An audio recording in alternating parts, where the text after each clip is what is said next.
Hello everyone, how are you?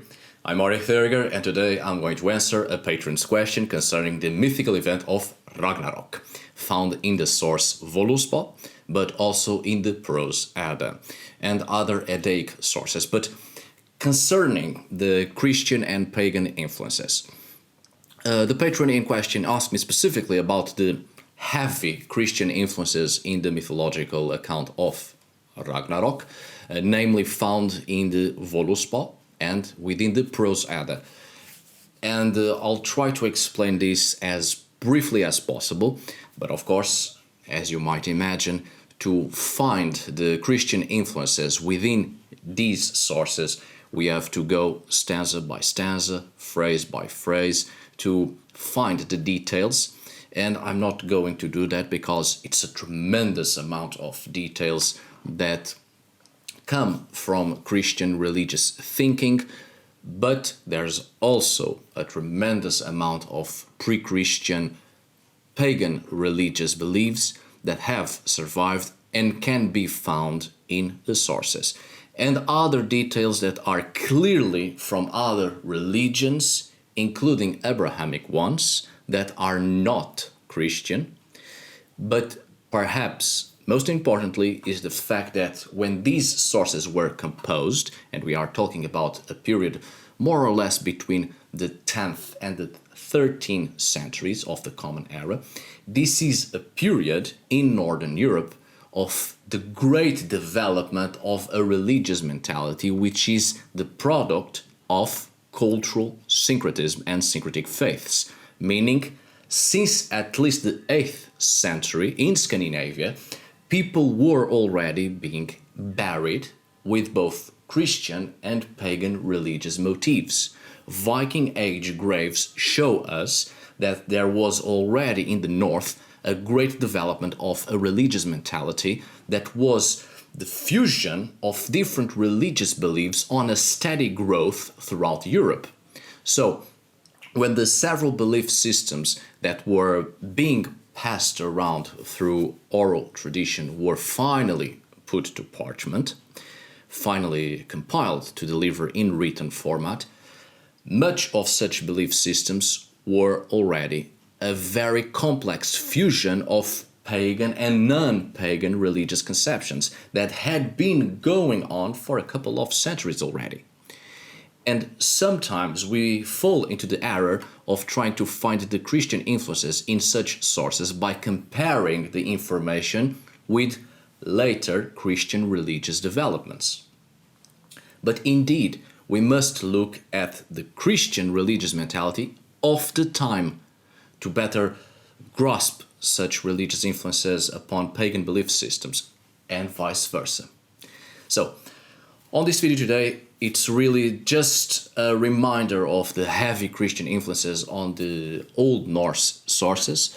I understand the worry about trying to filter out such influences to better understand the pagan religious motifs, religious mentality, systems of belief, and practical cultic behavior, but many people often forget that these sources aren't as black and white as we might imagine.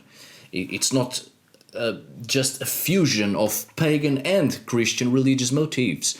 There are several other cultural, traditional, and religious aspects found in these sources. But more on that further ahead. Well, I'll put in here on the screen the question posed by my patron if the Ragnarok motif was part of the traditional oral tradition in the Norse or among the Norse or Germanic peoples, or if it was a religious addition by Christianity when the Eddas and sagas were written by Icelandic Christians.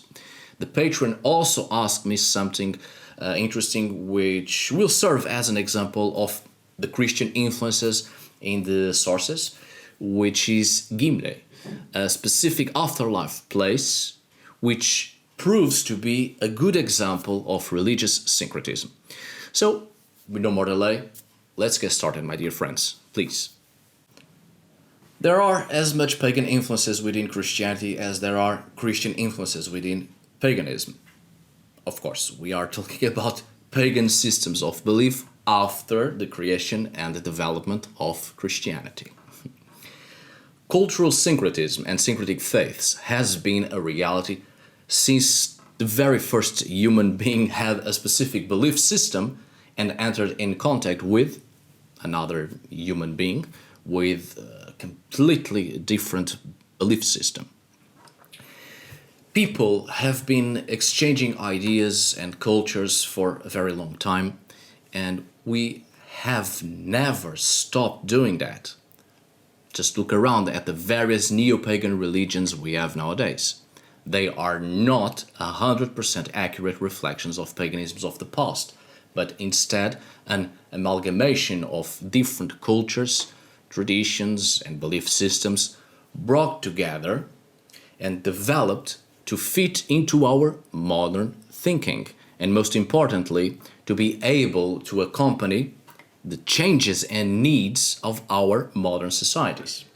This was as truer in the past as it is now, and perhaps easier for ancient pagans to accept other religions and other deities than it is for us nowadays. As we take it from archaeological sources, it doesn't seem to have been the idea that my God is better than yours or my culture is better than yours. That's a very modern thing due to consumerism of material goods and a vast expansion of industry to deliver faster, better and pleasing products according to the insatiable needs of the consumer. Things are not made to endure anymore and they seldom have a meaning. Things are made to be consumed now and people want what is better, and so companies compete with each other to deliver what seems to be better than the exact same product another company is producing. This doesn't mean that in the past people weren't also consumers of trinkets and other goods that were not immediately necessary for survival.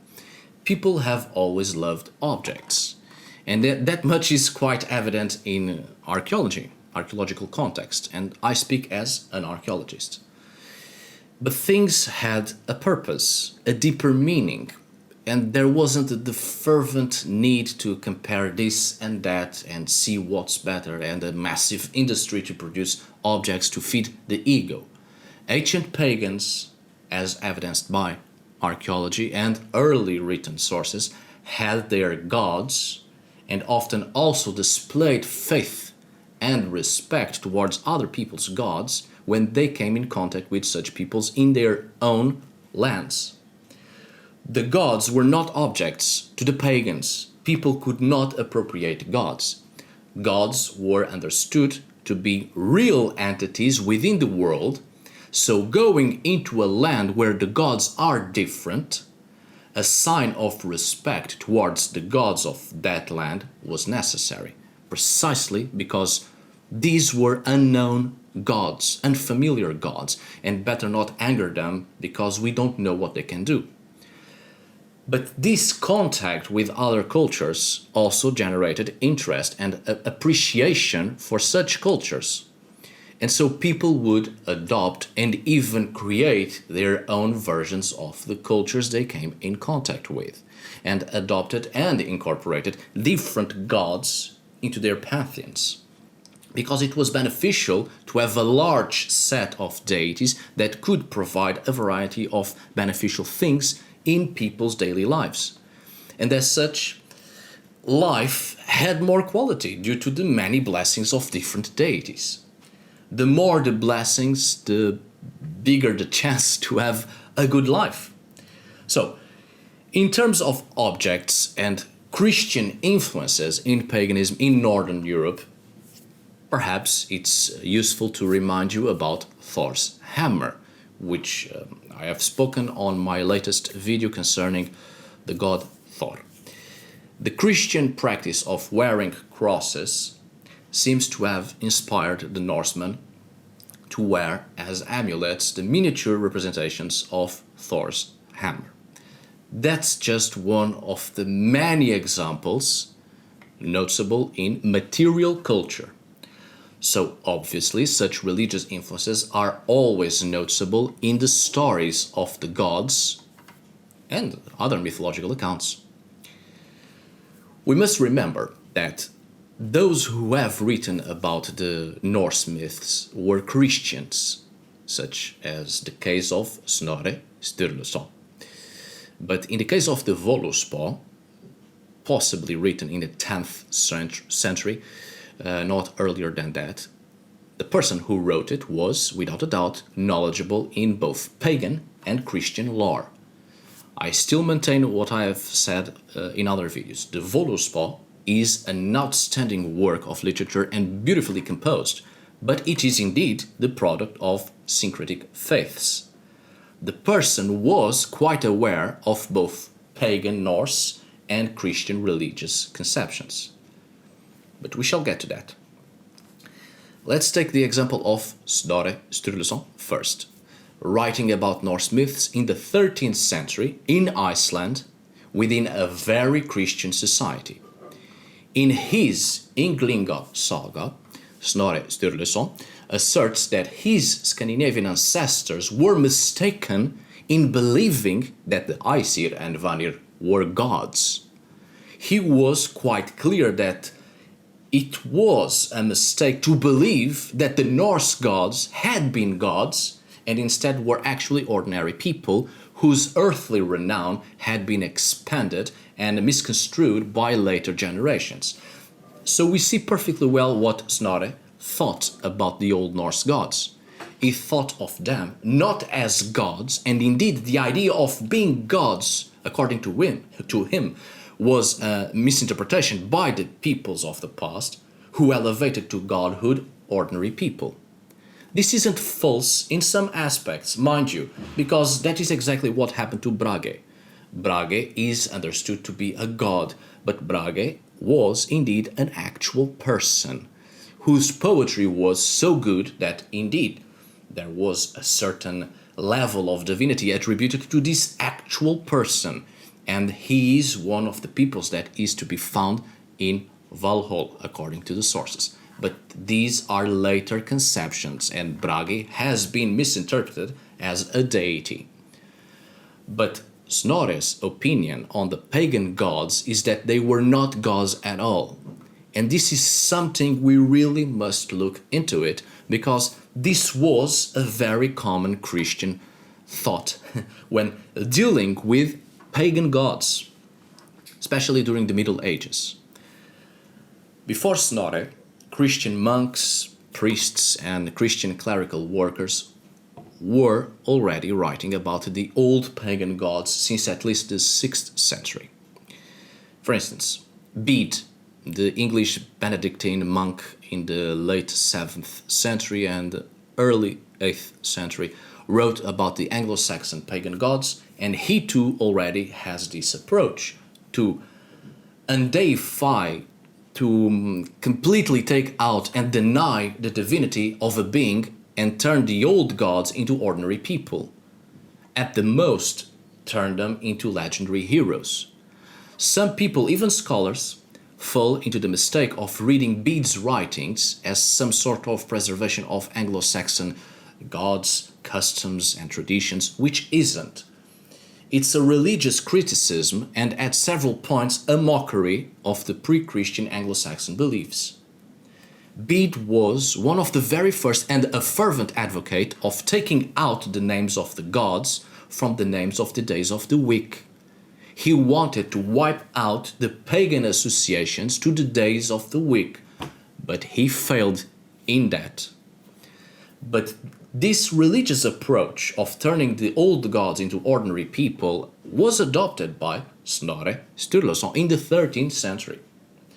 It had been an ongoing Christian literary style throughout the Middle Ages. And it wasn't only Snorre who did this to the Norse gods. Snorre's approach is also matched in the Gesta Danorum, written by the Danish Saxo Grammaticus, Snorre's contemporary. Saxo Grammaticus did the same thing, what I often like to call killing the gods, which is a type of literature that destroys pagan gods by turning them into ordinary people or, at most, legendary heroes. This is very clever, actually. The process of conversion into a new religion isn't something that happens in a couple of days. It takes time and patience by precisely incorporating pagan beliefs into the new religion and vice versa. Christianity is a Roman religious and political product, and the pagan Romans had this same approach to adopt the local pagan deities of the people they were conquering, but also introducing in the local pantheons their own gods and the cult of the emperor, until people were eventually Romanized by the succession of generations being more inclined to Roman cultural aspects rather than their past half-forgotten gods. Christianity carried out this approach. You cannot prevent or deny people from worshipping the gods they have been worshipping for thousands of years, all in one day, or abruptly and by force ban and forbid culture. Otherwise, people will be outraged and turn towards violence and conflict. It's a slow process of integration into the new religion by maintaining the old gods for a time. This is killing the gods in medieval Christian literature. The gods remain for the sake of the old customs and traditions to avoid an uprising or rebellion. However, the gods are turned into ordinary people, into legendary heroes, half-forgotten things of the past with great renown, but almost characters of some ancient story and not with the great omnipresence and omnipotence of the Christian God, who is, after all, a god, unlike the old pagan gods who were mere ordinary people. But what about the Völuspá? It is an earlier source in the north, probably 10th century, and without a doubt written by an Icelander who was aware of both pagan and Christian religious conceptions. And indeed, the Völuspá was one of the sources that served as a great influence to Snorre to compose the Prose Edda. In literature, the poem Voluspa shows various signs of Christian influence as well. In fact, someday I should like to make a video on the Voluspa, but not so much as to show you the Christian influences, but on the contrary, to show you the pagan belief systems, cultic behavior and ritual, because by taking the opposite approach, perhaps it will be easier to spot the non-pagan stuff. But of course, the pagan stuff itself in the Voluspa doesn't belong to one single pagan culture. There are heavy pagan influences there, not just from Finno-Ugric peoples, but also from Southern European, Iberian, and Atlantic Iberian. But that's something for another time. Still, I think it's important to say, at least, that the Voluspa has Christian influences based on biblical similarities found in the Old Norse poem, and an extensive list of similarities, especially noticeable between the creation myth in the stanzas 3 to 6 of the Voluspa and the first chapter of Genesis. These similarities suggests a person who was aware of Christian and pagan religious conceptions in Northern Europe. Maybe a recent Christian convert, certainly someone who attended church and heard verses of the Bible. No ordinary person, but someone educated in reading and writing and made a fantastical work of literature. However, we must take into consideration that the Voluspa may not have been meant as a source to facilitate conversion or introduce Christianity unto the remaining pagans. It may be that the person who wrote it specifically made a hauntingly beautiful fusion of religious beliefs to express something more philosophical rather than religious. Not necessarily with the purpose of Christianizing the Old Norse myths, but rather taking specific religious motifs in order to express spiritual beliefs. We might never know, but this type of work as a fusion of religious motifs to express an idea was also common during this period, as we shall see further ahead concerning the Gosforth Cross, which is an interesting example of the fusion between both Christian and pagan religious motifs, using the myth of Ragnarok to express the apocalypse. It's true that there are quite a lot of Christian influences among others in the Norse myths, and some sources are easier than others when it comes to perceiving religious influences and systems of belief.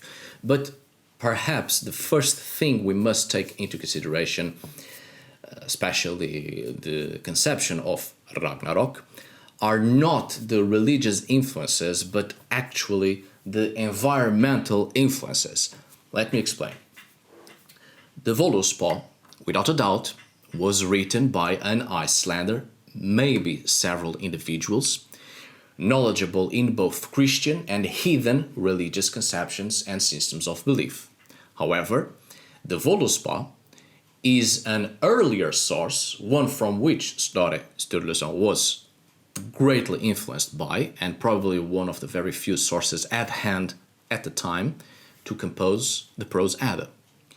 The Voluspa was probably written around the 10th or 11th century, not before that. So even though having Christian religious influences, the heathen mentality was still quite fresh to a certain extent, especially in terms of animism and how people observed and took meaning of the world around them. Within the Voluspa, we find a wonderful work in which Christian and pagan or heathen influences are very well mixed together, which makes it hard to really understand the different religious influences. Even so, there's still a lot of pagan belief systems reflected in that source, which helps us to understand the pagan mentality and some of the pre-Christian religious panorama in Scandinavia. And since the Voluspa was one of the main, if not the main source to write the mythological accounts found within the Prose Edda, this helps us to make a comparison between both sources and notice the religious differences. The Voluspa was probably written in the 10th century, as I've said, and the Prose Edda was written in the 13th century. It's practically 3 centuries between both sources. Not to mention that Snorre was a Christian writing for Christians in a time, culture, society, and geographical reality already detached from the pagan past, and at least 200 years after Catholicism became the official religion of Iceland. So we can compare the account of Ragnarok in both sources and notice the Christian influences that were added in a span of more or less 3 centuries. And we can also notice Snorre's additions to the account to fill in the gaps, and frankly, by Snorre's hands, much of the heathen rituals and cultic practices have been purposely taken out of the contexts, completely purged. However, as said before, we must take into consideration environmental influences. The most prominent element of the account of Ragnarok is the element of fire as an agent of destruction and environmental change, as well as the personification of evil and death and great danger, which is odd for pre-Christian Old Norse mythologies. if the myth of Ragnarok actually existed in pre-Christian continental Scandinavia, it would have been related to the elements of nature that present danger, evil, and death in the natural world in Northern Europe, and that is snow, cold, ice, and water. So if indeed the concept of Ragnarok existed in continental Scandinavia, it would be closer to a wintry scenery as a cyclical change in the course of life. Ragnarok does present a cyclical change rather than the end of the world and all life. We must not forget that these societies were still quite animistic. Mythologies are not religions, but in fact the preservation of cultural codes through oral tradition, and they serve to explain ritual. Ritual in animistic societies as the practical action or tool with which a communication is possible to create between humanity and both the supernatural and the natural, with the objective of creating relationships with those same environmental realities. Such relationships were important so that the human community may create the right conditions to minimize harm and to continue on living and surviving the cyclical changes of the natural world. Ritual precedes mythology, and I repeat, mythology is not religion. So in continental Scandinavia, the myth of Ragnarok as the end of a cycle and the beginning of a new one, and as a great change in the order of life and nature, would be closer to the perception of winter. We still find this in the later Icelandic myths of Ragnarok and 3 consecutive winters as heralds of Ragnarok. This is the closer we can get to an idea of Ragnarok in pre-Christian continental Scandinavia. The Fimbul winter. I have written a post about it on my Patreon, a paper actually, concerning the Fimbul winter, but suffice it to say that this Fimbul winter as an actual event that occurred during the 6th century. A small glacial period as one of the reasons that forced Scandinavians to raid, adventure further into the seas in search of survival, due to this climate change that greatly affected the Iron Age economy, politics, and societies of Scandinavia, which led to famine, an everlasting winter which created a particular type of trauma, and it is still visible in the myth of Ragnarok. Fimbul winter may have indeed been a real event which caused collective trauma in Northern European societies, which led to the creation of a myth closer to the conception of Ragnarok. The 3 consecutive winters that announce the coming of Ragnarok. However, Ragnarok involves a lot of fire in later sources, and this is when we enter environmental influences which create environmental mythologies. The Völuspá was created by an Icelander who was in contact with a very different geographical and climate reality. Iceland, unlike continental Scandinavia, has a lot of volcanic activity, and fumes, vapors, fire and lava coming out of the ground, which makes for a spectacular display of nature's fury, which certainly left the first Icelanders in awe and also a deep sense of dread. Taking into consideration the animistic mentality of these people, their contact with a new land and new natural phenomena made them not only create new rituals to create communication with the visible and invisible inhabitants or populations of the land, but also creating new mythological accounts to explain such rituals and incorporate in their religious animistic culture these new and different inhabitants of the land. Take the example of Surtr, the great fire giant, which is a key element in Ragnarok, does not appear in continental Scandinavian folk traditions and myths of pre-Christian periods. Surtr is an Icelandic addition to the myths, most likely a real volcano in activity by the time the first Icelanders settled in Iceland and were face to face with this monstrosity. Surtr is the very entity within the animistic mind of a volcano or a mountain of fire, and the very magma and lava spilling from the earth and in great fury exploding and changing the landscape into a chaotic battlefield of fire and ash.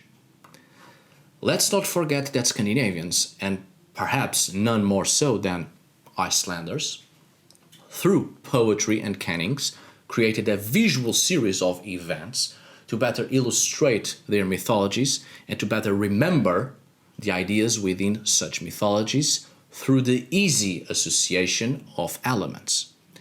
So this creates environmental mythology, the contact with different, unfamiliar geographical realities and the interaction through ritual with the land and its invisible and non-invisible inhabitants, giving rise to new myths to explain rituals and explain moments of great change, as well as explaining rituals that are created to celebrate such changes found in the natural world.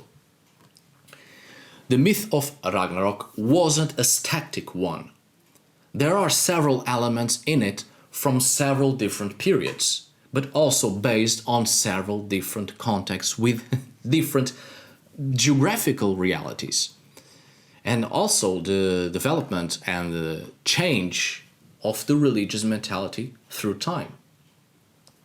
Indeed, there are several Christian influences in the myth of Ragnarok.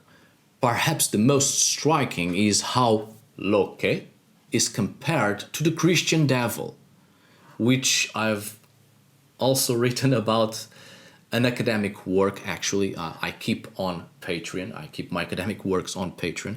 But I've also made a video concerning this as part of my academic work, which is how Loke is represented specifically in the myth of Ragnarok as the representation of the Christian consciousness and not so much as a pagan conception or entity as we normally see in other myths concerning Loke.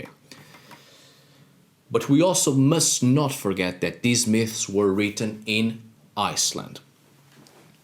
Remembering mythological accounts, systems of belief, rituals and religions from continental Europe and adapting them to the new geographical and climate reality of Iceland and adding several different elements. And this is when we turn to the other part of the patron's question concerning Gimlé. So the idea of fire and volcanic activity might better explain the conception of Gimlé found within the Völuspá, precisely. The name Gimlé isn't easy to explain, but the closest thing we can come up with is a place protected from fire. This makes sense in Icelandic context. According to Voluspa 64, this is a hole covered with gold in which humankind will live after Ragnarok. This is a hole underneath the earth, sheltered by the fury of fire and volcanic activity, protected from the fury of Ragnarok, or in other words, the fury of a volcano in eruption. After a Ragnarok, just like after a volcanic disaster, the land is covered by ash, dust, and death, barren fields until the cycle comes to an end, and once again the earth grows and it's possible to live on the surface once again. This must have been the reality of many Icelanders, to either move to other parts of the island when a volcano erupted, or seeking shelter within the earth with provisions previously prepared for such an event. This is Gimlé, most likely. According to Snorre, 13th century, Gimlé is a heavenly place in which good people will live after their deaths. This is found in Gylfaginning 3 and 5, I think. And this heavenly place, Gimlé, lies in the third heaven called Vidblön, the far blue or the wide blue. This is quite curious. This is a totally Christian influence. Snorre gives us 3 new worlds, or better still, realms, Heimar, aside from the usual 9 worlds, or realms. It must be taken into consideration that the goddess Hel governs over 9 worlds, right? Which means that all these worlds, or realms, are subject to death, and so are its inhabitants.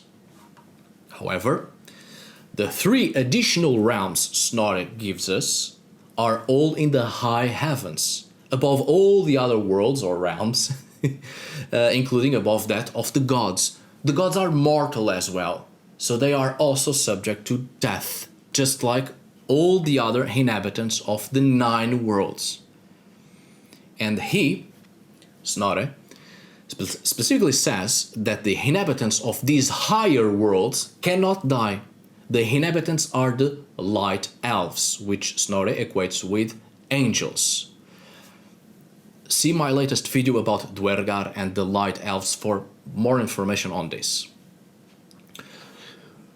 All the good people, according to Snorre, after death will live in the third heaven with the light elves, angels. And this heaven is Vidblön, the far blue or sky or heaven, where the whole Gimlé is situated.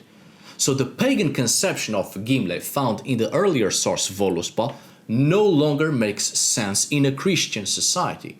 It turns from a shelter protected from fire into a hole in heaven where good people live after death among the angels.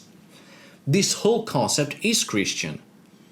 In fact, the concept of 3 heavens or more is totally Christian. Snorre gives us 3 heavens, one that is the sky, another above that is called Handlanger, extremely long or wide one, and finally the other above called Vidblön.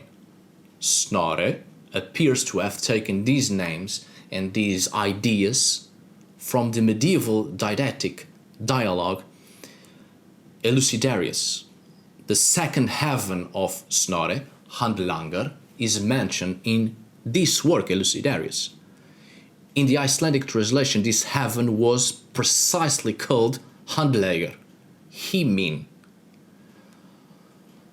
Snorre has slightly changed this term for his supposedly heathen cosmology, which isn't heathen at all. This is just one example of how the conceptions of Gimlé changed due to both environmental elements and religious conceptions. These heavens and light elves have nothing to do whatsoever with heathen mythology. So in this particular example, we see the Christian influences and how the religious mentality has changed. Also, according to the Christian Snorre, Gimlé is a hole in a place that cannot be reached by Surthr or reached by Surthr's world destruction actions, since it's in a high heaven, not subject to death and far from worldly evils, the same way the devil is not able to reach heaven in Christian mythology. Surthr also changed from an Icelandic spirit of fire and possibly from a real mountain or volcano into the very figure of the devil, the same way Loke is presented as the devil in Snorre's version of Ragnarok. Not surprisingly, Snorre's account of Ragnarok is closer to that of the Day of Judgment, turning Ragnarok into a point of decision of the damnation or salvation of mankind. Most people die in Ragnarok, including the heathen gods, and only those who are good are sent and protected at the hole in heaven called Gimlé, one of the very few gods to survive is Balder, which Snorri equates with Christ and the resurrection of Christ. So, there have been a lot of changes in the conceptions of Ragnarok. From real catastrophic events causing collective trauma to environmental changes in the landscape of Iceland to the religious conceptions changing the religious mentality. Ragnarok probably started as an explanation of ritual in order to create communication with times of change and the animistic practical displays of belief towards supernatural entities of the natural world which provoke such changes, then changes into a myth that fits into a new geographical and climate reality, that of Iceland, to finally become the apocalypse and day of judgment of the Christian mythology and religious conceptions. For the case of environmental mythology and the impact of the landscape on the animistic mind, perhaps a good book would be that one I have made a review on, the one entitled Evergreen Ash, Ecology and Catastrophe in Old Norse Myth and Literature by Christopher Abram. Perhaps this is an interesting and useful source on the impact the landscape, climate and other environmental factors have upon the religious mentality in Old Norse myths, namely Icelandic mythologies. To finalize this video, I would like to speak a little bit about the Gosforth Cross, which is in direct relation to the myth of Ragnarok. I won't go into great details about it because I've already done a video concerning this and the god Vidar, which you can see right here by clicking on this information icon in the right upper corner. But it is indeed useful to speak about the Gosforth Cross because it isn't a source of literature but rather a monument that testifies to the fusion between heathen and Christian religious motifs, picking certain heathen motifs of Ragnarok to express the apocalypse or judgment day, and vice versa. This monument also explains Ragnarok to the Christians by turning certain motifs into biblical expressions. Basically, what we have with the Gosforth Cross is a good evidence for the manipulation of cultural identity through the creation and use of contemporary material and artistic styles. The Gosforth Cross in Cumbria incorporates images of Ragnarok to express a depiction of Judgment Day.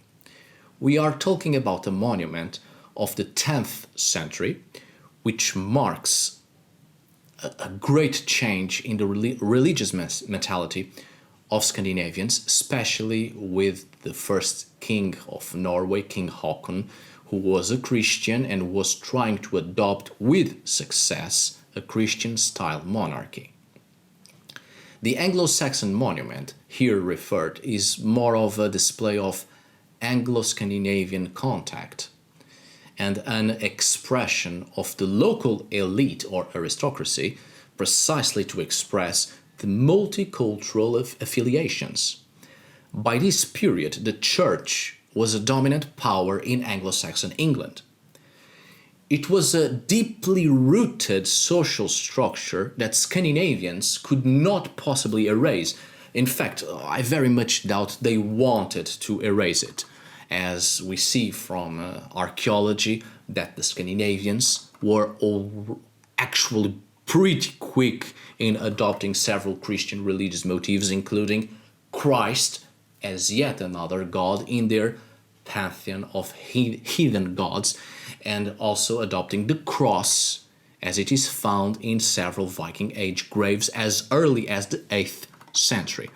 So the Scandinavians, especially those abroad, overseas, Vikings, have quickly adopted Christianity alongside their own existing beliefs. So the 10th century Anglo-Saxon monument, Gosforth Cross, it has several heathen motifs concerned with the end of the world. Mind you that this is a 10th century monument, so more or less by the time when the Völuspá was probably created, and almost 300 years before Snorre gives us his own version of Ragnarok. So we see here depicted Vidar stepping on the wolf's jaws, which I've explored on the other video I've mentioned. Heimdall's horn, the killing of the serpent, a bound figure which may very well be the binding of Loki, and so on and so forth. A lot of motifs expressed in the myth of Ragnarok.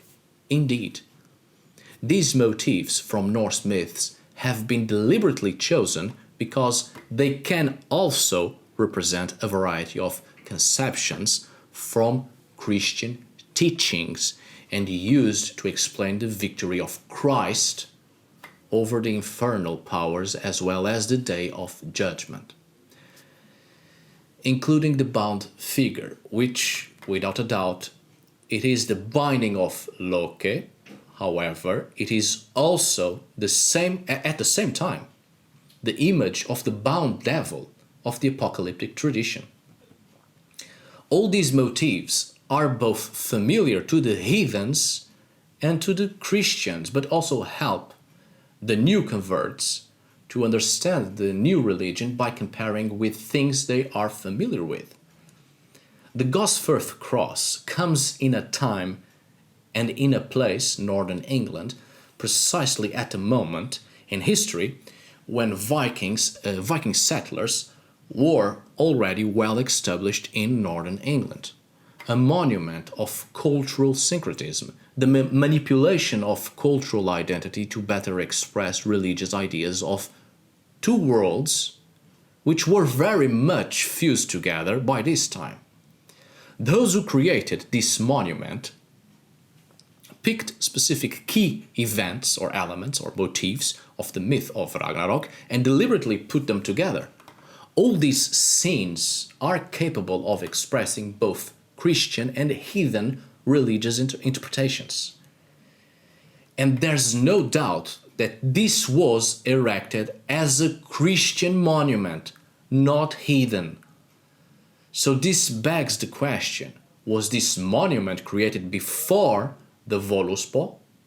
If so, the Voluspa, especially the content relating to Ragnarok, already has a lot of Christian motifs and religious conceptions, as well as similarities with biblical content, because this monument alone already implies that there was a considerable body of information and available material in the 10th century already dealing with the end of the world and with the destruction of the gods and humanity, which has later on been used in the Voluspa and later still used by Snorre.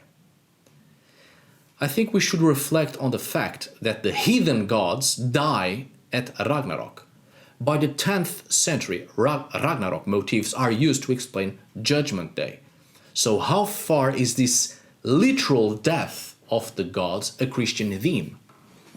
As I told you before, the killing of the gods in Christian literature appears quite early in Anglo-Saxon England, by turning the gods into heroes or ordinary people of great renown. So killing the gods at a catastrophic event that mimics the apocalypse may indeed be a Christian explanation that heathen gods and heathens themselves finally perish at Judgment Day, meaning at the end people are judged for their sins, including being pagans or heathens. And after all, even the heathen gods die in the end, which demonstrates they are not so powerful after all, again turning them into ordinary people in Christian religious mentality to reinforce the power and immortality of the one true God of Christians. These little details speak volumes of the medieval religious mentality on an era and societies that went through strong cultural and religious syncretism. Of course, this doesn't mean that the entire myth of Ragnarok is totally Christian. No. In other archaeological evidences, it actually suggests that Ragnarok is a pagan theme and a traditional subject often chosen to be depicted in memorial stones for the dead. But how much of the pagan mentality in relation to this event truly survived? That's the great problem we have. Because both in monuments and literature concerning Ragnarok, it already shows the heavy influence of Christianity. Still, Ragnarok, in its hidden basis, seems to depict the real fear of natural catastrophes and the inevitable destruction caused by natural cycles and the forces of nature. Right, my dear friends, thank you so much for watching. See you on the next video. And as always, tack för idag. Thanks for today. Obrigado por hoje.